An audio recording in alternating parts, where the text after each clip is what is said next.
بنگلور کی سرزمین پر سنی دعوت اسلامی کی عظیم الشان روح پرور سنی اجتماع میں آج جس تعداد سے خواتین حاضر ہیں، میں ان تمام خواتین کو مبارکباد پیش کرتا ہوں جنہوں نے اپنی مصروفیات کو بالائے طاق رکھ کر اللہ اور اس کے رسول جل جلالہ و صلی اللہ علیہ وسلم کے ارشادات کو سننے کی غرض سے یہاں پر حاضری کا شرف حاصل کیا۔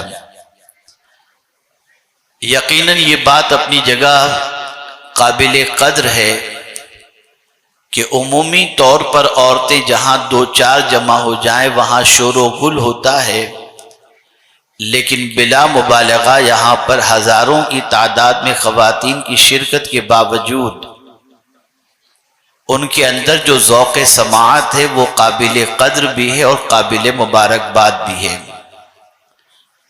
مجھ سے پیشتر محب گرامی حضرت مولانا سید امین القادری صاحب سے آپ نے ایک مؤثر خطاب سماعت فرمایا۔ یقیناً انہوں نے آپ کی زندگی کے بہت سارے گوشوں کے سلسلے میں رہنمائی فرمائی ہوگی۔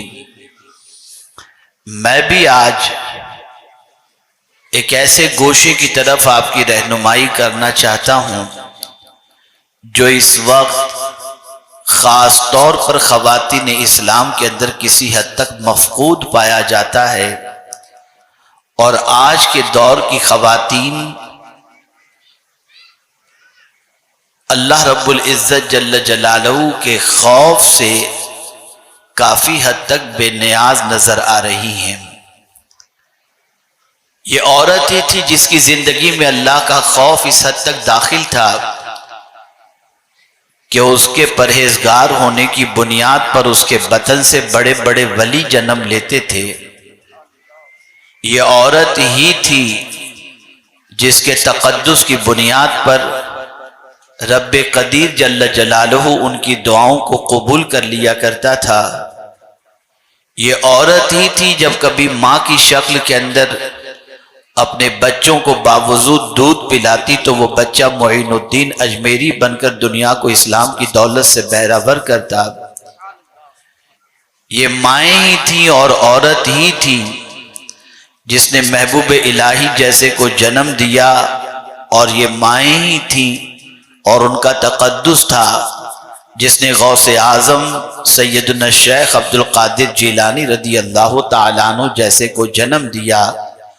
اور تھوڑا آگے بڑھ کر کے عرض کروں تو غلط نہ ہوگا، سیدۃ النساء خاتون جنت رضی اللہ تعالیٰ عنہا ہی تھی، اور ان کا تقدس تھا، ان کا خوف تھا، جس کی وجہ سے ان کے بطن سے حسنین کریمین جیسے نوجوانان جنت کے سردار نے جنم لیا۔ آج اگر ہم عورت کی زندگی کا جائزہ لیں تو عورت نے صرف شرم کا لباس نہیں اتار دیا، حیا کا لباس نہیں اتار دیا، بلکہ عورت کی زندگی سے تقوی رخصت ہو چکا۔ عورت بے باک ہوتی جا رہی ہے، عورت بے باکی کا مظاہرہ کرتی جا رہی ہے، اللہ کا ڈر اس کی زندگی سے نکلتا جا رہا ہے، اور دنیا یہ کوشش کر رہی ہے کہ اب کوئی بھی عورت ایسی نظر نہ آنے پائے جس کی زندگی میں تقوی چھلکتا ہو اور اس کی زندگی ایسی گزرتی ہو جس کو دیکھنے کے بعد خاتون جنت کی یاد تازہ ہو جائے۔ آئیے میں سمجھاتا ہوا چلوں آپ کو کہ ایک عورت کی زندگی میں اللہ کا ڈر کتنا ضروری ہے۔ جب تک عورتیں اللہ کے خوف سے دامن گیر تھیں، ان کے گھر کے اندر فاقہ نہیں ہوتا تھا۔ جب تک عورت اللہ عز و جل کے خوف کے اندر زندگی گزارتی تھی، ان کے گھروں میں رحمت الہی کا نزول ہوتا۔ جب تک عورت کی زندگی خوف الہی سے لبریز تھی، ان کی زندگی سے بہت سارے استفادہ کرتے نظر آتے، علمی اعتبار سے، عملی اعتبار سے، قرآن کے اعتبار سے۔ جب تک عورت کی زندگی خوف الہی سے لبریز تھی، بڑے بڑے آوارہ لوگوں کو توبہ کی توفیق نصیب ہو جاتی، لیکن جب سے عورت نے خوف کی چادر اتار کر کے پھینک دی اور اللہ کا ڈر بالکل دل سے نکال دیا، آج معاشرے کی سچویشن کسی سے پوشیدہ نہیں، العیاذ باللہ۔ اب تو حالات اتنے بد سے بدتر ہو چکے ہیں کہ بازاروں میں مرد تو اپنے وجود کو عورت سے بچاتے نظر آتے ہیں، لیکن عورت ہے کہ بینگلز پہننے سے لے کر کے چپل جوتے تک غیر مردوں سے پہن لیتی ہیں۔ اور اب تو حالت اتنی بھی بدتر ہو چکی ہے کہ اپنے جسم کے کپڑوں کا ناپ بھی مرد ٹیلروں کو دے کر اللہ کے خوف کی چادر اتار کر آخرت سے بالکل غافل ہوتی ہوئی دکھائی دیتی ہیں۔ اے خاتون جنت رضی اللہ تعالی عنہ کی کنیزوں، میں دو ایک حدیثیں آپ کی سماعتوں کے حوالے کروں گا اور دو تین واقعات کے ذریعے آپ کو بتاؤں گا کہ اللہ کی بندیوں کے اندر جب خوف خدا آ جاتا ہے تو اس کے بعد معاشرے کے اندر کتنا بڑا انقلاب پیدا ہوتا ہے، اور اللہ کی بندیوں میں اگر اللہ کا ڈر پیدا ہو جائے تو وہ گھر رش کے جنت بن جاتا ہے، وہ خاندان رش کے ملائکہ بن جایا کرتا ہے۔ آپ ذرا دیکھیں، آج عورت اپنی زندگی کی مصروفیات کا جائزہ لے کہ وہ صبح اٹھنے سے لے کر کے رات تک کیا کرتی ہے، اور رات کی آدھی رات تک اس کی زندگی کس کام کے اندر خرچ ہوتی ہے۔ وہ سرسری طور پر اپنی زندگی کا احتساب کرے اور اپنی زندگی کا جائزہ لے کہ اس کی صبح کس کام میں گزرتی ہے، اس کی دوپہر کس کام میں گزرتی ہے، اس کی شام کس کام میں گزرتی ہے، اس کی آدھی رات کس کام کے اندر گزرتی ہے، اور اس کے تصورات و تخیلات کے اندر کیا چیزیں گردش کر رہی ہوتی ہیں۔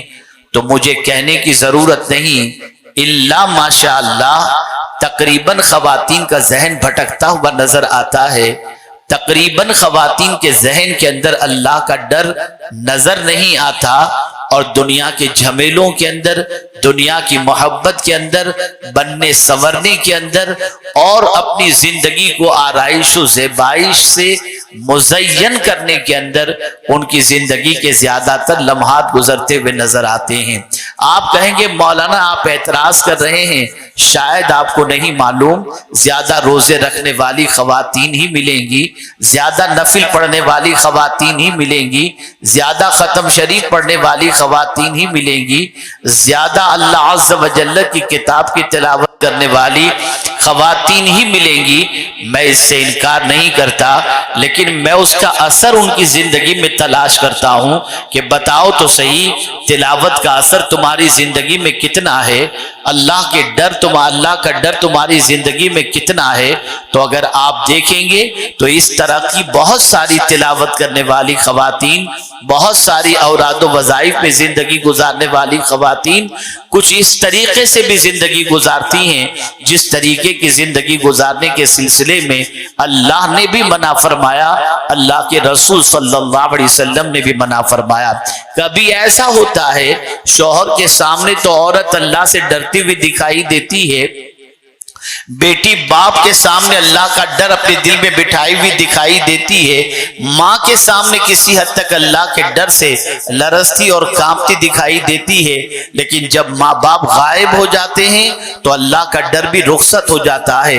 ان بہت ساری بچیوں کے حوالے سے ہمارے کانوں تک شکایت پہنچتی ہے جو برقع پہن کر کالج اور یونیورسٹی جاتی ہیں اور اس کے بعد وہاں کی زندگی نہ جانے کس طریقے سے دامن پر گناہ کے چھیٹے لگاتی ہوئی نظر آتی ہیں۔ الا ماشاءاللہ میں ساری بچیوں کی بات نہیں کرتا، میں ان بچیوں کو بھی جانتا ہوں جن کی طرف کوئی نگاہ اٹھا کر کے دیکھے تو وہ نگاہ کھینچ لیں، اور ان بچیوں کے تقدس کو بھی جانتا ہوں جو کالج اور یونیورسٹی کی دہلیز پر قدم رکھنے کے بعد بھی اپنی زندگی پر اپنے دامن پر گناہوں کا دھبا لگنے نہیں دیتی، نہ نماز چھوڑتی ہیں، نہ حیا چھوڑتی ہیں، نہ پردہ چھوڑتی ہیں، نہ اللہ کا ڈر چھوڑتی ہیں۔ ایسی بھی بہت ساری بندیاں ہیں، لیکن زیادہ تر ایسی بندیاں ملیں گی جن کے دل سے اللہ کا ڈر رخصت ہو چکا ہے، اللہ کا خوف رخصت ہو چکا ہے، اللہ کی خشیت رخصت ہو چکی ہے۔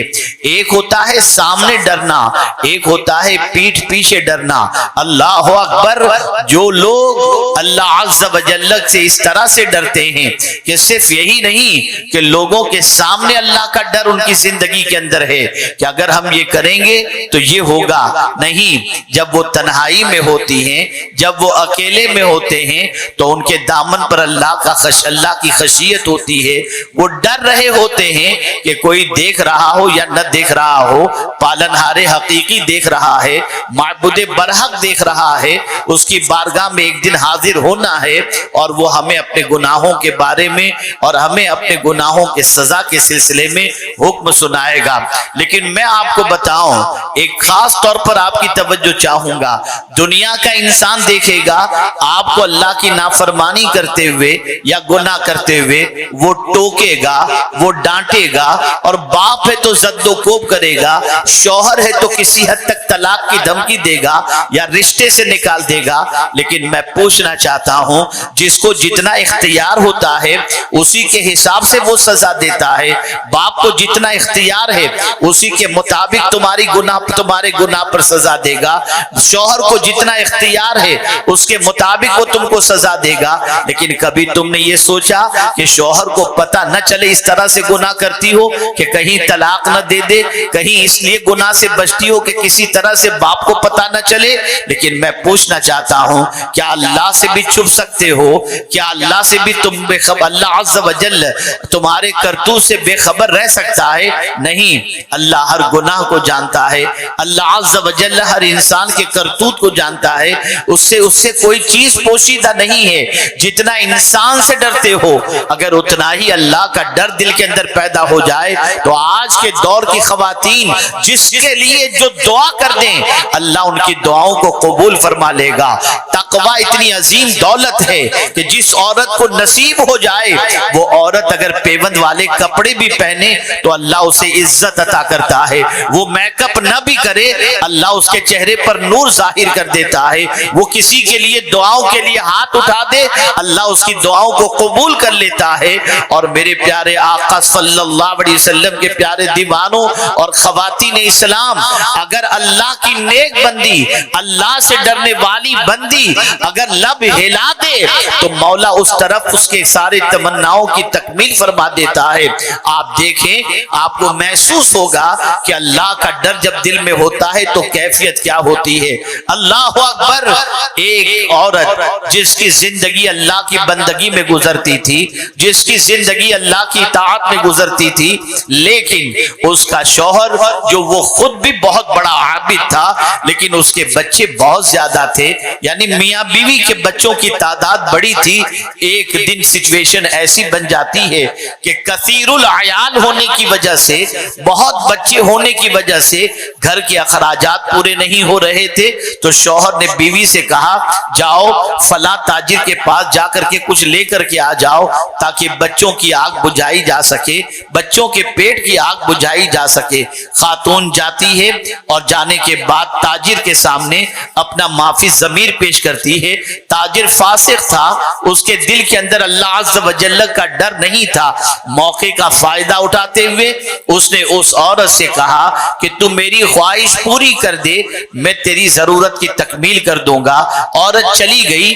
گھر جب پہنچتی ہے تو شوہر کہتا ہے، بچے بھوک سے بلک رہے ہیں، کچھ لے کر کے آئی ہو؟ اس عورت نے کہا، نہیں کچھ نہیں ملا. اپنے شوہر سے یہ نہیں کہا کہ فلاں تاجر نے اس قسم کے جملے استعمال کیے. کچھ دیر تک بچوں کو بلکتا ہوا دیکھ کر برداشت نہ ہو سکا. پھر وہ تاجر کے پاس گئی. جب تاجر کے پاس پہنچتی ہے اور اپنے بچوں کے بلکنے کی بات کرتی ہے تو وہ یہی کہتا ہے کہ تو میری خواہش پوری کر دے، میں تجھے مالا مال کر دوں گا. عورت گھبرا جاتی ہے. کبھی بچوں کی بھوک، بچوں کا تڑپنا، بچوں کی پریشانی اس کے دل و دماغ پر چھا جاتی ہے. کبھی اللہ کا ڈر، اللہ کی بارگاہ میں کھڑے ہونے کا تصور وہ اسے کانپنے پر مجبور کر دیتا ہے. لیکن بچوں کے سامنے وہ ہتھیار ڈالتے ہوئے وہ یوں کرتی ہے کہ اس کے ساتھ رضامندی کا اظہار کر دیتی ہے. ابھی تنہائی میں دونوں پہنچے ہی تھے کہ عورت کا بدن کانپنے لگتا ہے اور اس کے بدن پر کپ کپی طاری ہوتی ہے. تاجر پوچھتا ہے، اے عورت، آخر تو کس سے ڈر رہی ہے؟ کیوں اتنی کانپ رہی ہے؟ کیوں اتنا گناہ تجھ پر لرزہ طاری ہے؟ عورت برجستہ جواب دیتی ہے سنو، ایک دن مجھے رب کے حضور حاضر ہونا ہے، اس گناہ کے بارے میں وہ مجھ سے پوچھے گا تو میں اپنے رب کو کیا جواب دوں گی؟ اس تصور کی وجہ سے مجھ پر کپ کپی طاری ہے۔ عورت کا خوف خدا سے لرزنا اس تاجر پر اتنا ایفیکٹ کرتا ہے کہ وہ تاجر یہ جملہ استعمال کرتا ہے، جب تو بھوکی رہ کر اللہ سے اتنا ڈرتی ہے تو میں تو پیٹ بھرا ہوں، مجھے زیادہ ڈرنا چاہیے۔ اور یہ کہتے ہوئے وہ کمرے میں گیا اور جا کر بہت سارا مال و منال لا کر اس عورت کو دیا اور کہتا ہے تو مجھے معاف کر دے، اللہ اکبر، اور دعا کر کہ میری غلط نیت کو اللہ بھی معاف فرما دے۔ اللہ اللہ، وہ عورت دعائیں دیتی ہوئی مال و منال لے کر گھر چلی جاتی ہے۔ ادھر اس نوجوان تاجر کی زندگی میں تبدیلی پیدا ہوتی ہے۔ حضرت موسیٰ کلیم اللہ علیہ الصلاۃ والتسلیم کو اللہ وحی نازل فرماتا ہے اور ارشاد فرماتا ہے فلاں جگہ جاؤ، ایک تاجر ہے، اسے جا کر یہ خوشخبری سنا دو کہ اللہ نے اس کے سارے گناہ معاف فرما دیے ہیں۔ اللہ اکبر۔ حضرت موسیٰ علیہ السلام اللہ کے کلیم جب اس کے پاس پہنچتے ہیں اور اسے مزدہ جاں فضا سناتے ہیں کہ اللہ نے تیرے سارے گناہ معاف فرما دیے ہیں، لیکن حضرت موسیٰ علیہ السلام نے یہ کہنے کے بعد ارشاد فرمایا اے نوجوان ذرا بتا تو صحیح، تو نے وہ کون سی عظیم نیکی کی ہے جس کی وجہ سے اللہ نے تیرے گناہوں کو معاف کر دیا؟ اتنا سننا تھا۔ وہ نوجوان کہتا ہے اور پورا واقعہ سناتا ہے مجھ پر نفس حاوی تھا، شیطان حاوی تھا، میں گناہ کی طرف ہو چکا تھا، لیکن ایک عورت کے خوف خدا سے لرزنے نے مجھے توبہ کی توفیق عطا فرما دی، جس کی وجہ سے اللہ نے میرے گناہوں کو معاف فرما دیا۔ جب عورت خوف خدا سے لرزتی ہے تو آوارہ کا مزاج تبدیل ہو جاتا ہے۔ جب عورت اللہ کے ڈر سے کانپتی ہے تو بگڑا ہوا انسان توبہ کی طرف مائل ہو جاتا ہے۔ لیکن وہ عورتیں جو خود ہی گناہ کی دعوت دیتی ہوں، جو خود ہی گناہ کی طرف مائل ہوتی ہوں، جو خود ہی گناہ کی طرف دعوت دینے والی ہوتی ہوں، گناہ کی طرف بلانے والی ہوتی ہوں، ان کا انجام کیا ہوگا، ان کی سزا کیا ہوگی؟ کبھی سوچنے کی کوشش کی، کبھی غور کرنے کی کوشش کی تو آج ہماری بہنیں یہ تصور کرتی ہیں، آج ہماری قوم کی بچیاں یہ تصور کرتی ہیں دنیا چند دنوں کی ہے، عیش کر لو۔ یہ عیش کرنے کی جگہ نہیں ہے، یہ اللہ کے خوف سے لرزنے کی جگہ ہے، اور یہاں رہ کر اپنی آخرت کو سنوارنا ہے اور اللہ کی بارگاہ کی حاضری کے تصور کو ہمیشہ پیش نظر رکھنا ہے۔ آپ ذرا سوچیں، اندازہ لگائیں، ایسے ہی ایک اور عورت کا واقعہ ہے۔ ایک نوجوان اس عورت کی محبت میں گرفتار تھا، اتنا گرفتار تھا جس کی کوئی انتہا نہیں۔ اچانک ایک قافلہ روانہ ہوتا ہے اور وہ عورت بھی اس قافلے میں روانہ ہونے کے لیے تیار ہوتی ہے۔ وہ نوجوان جو اس عورت کی محبت میں گرفتار تھا وہ بھی چپکے سے اس قافلے میں شامل ہو جاتا ہے۔ رات کے سناٹے میں جب سب سو جاتے ہیں تو وہ نوجوان جو اس عورت کی محبت میں گرفتار تھا وہ چپکے سے اس عورت کے پاس پہنچتا ہے اور کہتا ہے میں تجھ سے بہت محبت کرتا ہوں، میری خواہش پوری کر دے۔ عورت نے سوال پوچھا کہ ذرا یہ بتاؤ قافلے والے کیا کر رہے ہیں؟ کہا قافلے والے تو میٹھی نیند، بھرپور نیند کے اندر ہیں، خراٹے لے رہے ہیں، سو رہے ہیں اور بے خبر سو رہے ہیں۔ نوجوان نے جب یہ کہا تو اس عورت نے جواب دیا اے برا ارادہ رکھنے والے، ذرا یہ بتا سب کے سونے کا تو تجھے یقین ہے، رب کے بارے میں کیا خیال ہے؟ اتنا سننا تھا، اس شخص کی آنکھوں سے آنسو نکل گئے۔ اس نے کہا اللہ تو سونے سے پاک ہے۔ تو کہتی ہے وہ خاتون نادان، تو انسانوں سے ڈرتا ہے، پیدا کرنے والے خدا سے نہیں ڈرتا۔ بس اس بندے نے توبہ کر لی اور اس کے بعد کبھی گناہ کا قصد و ارادہ نہیں کیا. پتہ یہ چلا عورت اگر اللہ عز و جل کا ڈر دل کے اندر پیدا کر لے تو اس کی وجہ سے معاشرہ سنور سکتا ہے, آوارگی مٹ سکتی ہے, اور گناہوں کے دلدل میں ڈوبنے والے نوجوانوں کو سنورنے کا موقع مل سکتا ہے. لیکن وہ عورت جو اپنے آپ کی طرف مردوں کو مائل کرتی ہیں, مردوں کو اٹریکٹ کرتی ہیں, رسول اعظم صلی اللہ علیہ وسلم نے فرمایا وہ عورتیں جہنمی ہیں اور انہیں جنت کی خوشبو تک نصیب نہیں ہو سکتی. اے خواتین اسلام, اللہ کا ڈر دل کے اندر پیدا کرو. اللہ کے ڈر سے دل میں سکون پیدا ہوگا. اللہ کے ڈر سے اللہ تمہیں عزت عطا فرمائے گا. اللہ کے ڈر سے تمہارے گھر سے فاقہ ختم ہوگا. اللہ کے ڈر سے تمہاری دعاؤں کو اللہ قبول کرے گا. اللہ کے ڈر کی بنیاد پر اللہ تمہارے کاموں کو آسان کر دے گا. جیسا کہ قرآن مقدس میں رب قدیر نے فرمایا وَمَن يَتَّقِ اللَّهَ يَجْعَل لَّهُ مِنْ أَمْرِهِ يُسْرًا, جو اللہ سے ڈرتا ہے اللہ اس کے سارے کام کو آسان فرما دیا کرتا ہے. آئیے میں زیادہ وقت لینے کی بجائے دو حدیثیں اور آپ کی سماعتوں کے حوالے کروں, اور اس کے بعد میں آپ کے ضمیر کو جھنجھوڑنے کی کوشش کروں گا, آپ کے دل کو جگانے کی کوشش کروں گا, اور آپ کے ضمیر سے آپ کو سوال پوچھنے کی اجازت دوں گا کہ کسی سے نہ پوچھنا, اپنے دل سے پوچھنا, اپنے ضمیر سے پوچھنا. رسول رحمت صلی اللہ علیہ وسلم نے ارشاد فرمایا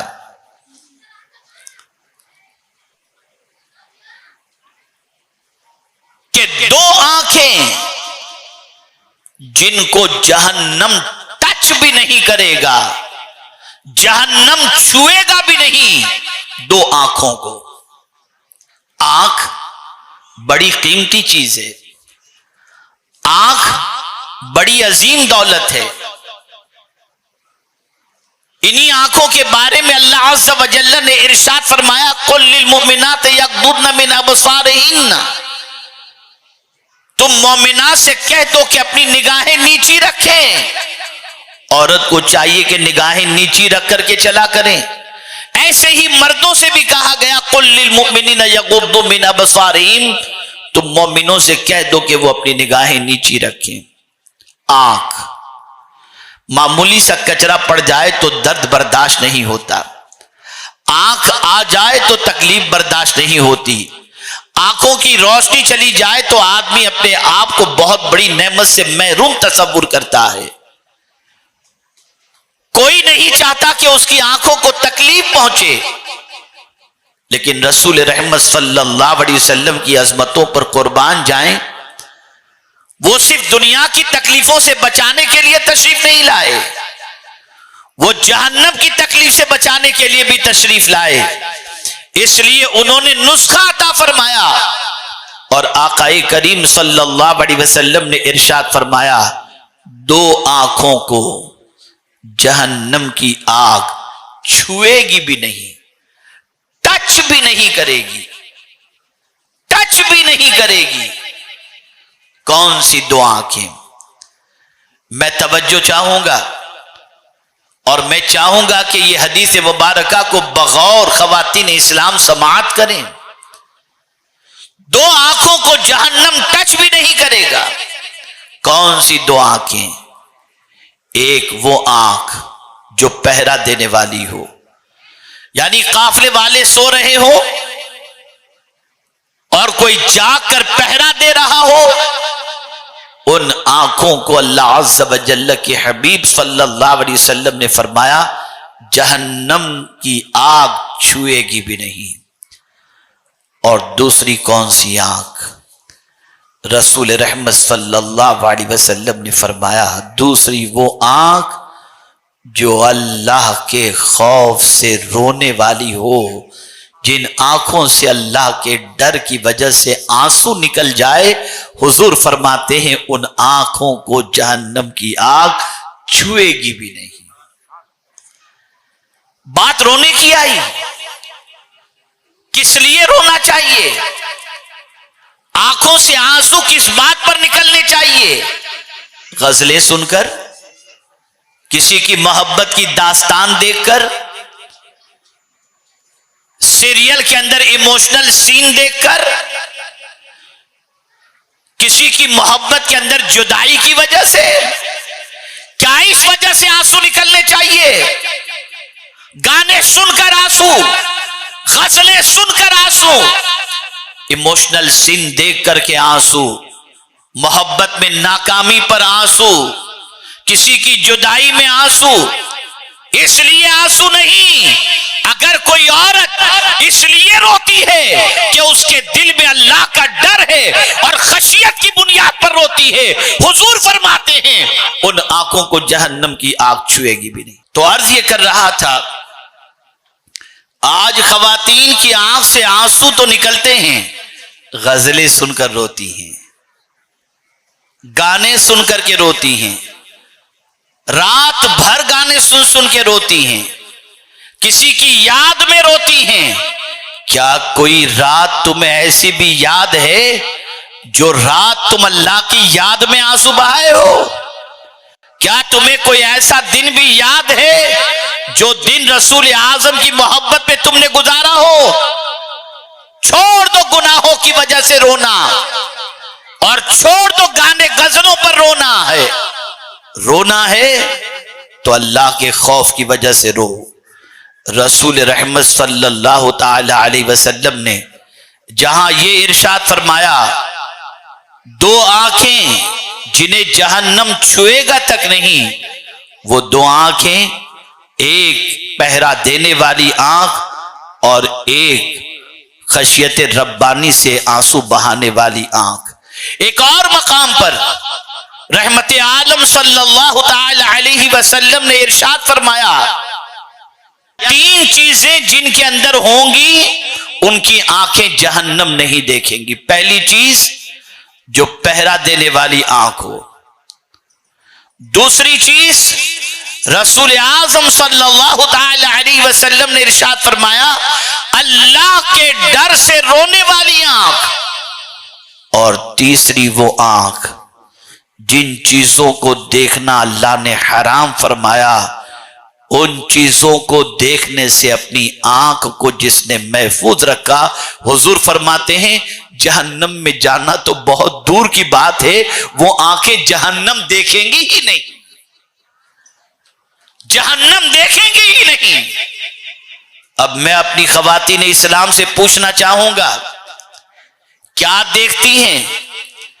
کیا اللہ نے جن چیزوں کو حرام فرما دیا ہے ان کو دیکھنے سے اپنی آنکھوں کی وہ حفاظت کرتی ہیں، یا ان چیزوں کو اپنی آنکھوں سے دیکھتی ہیں؟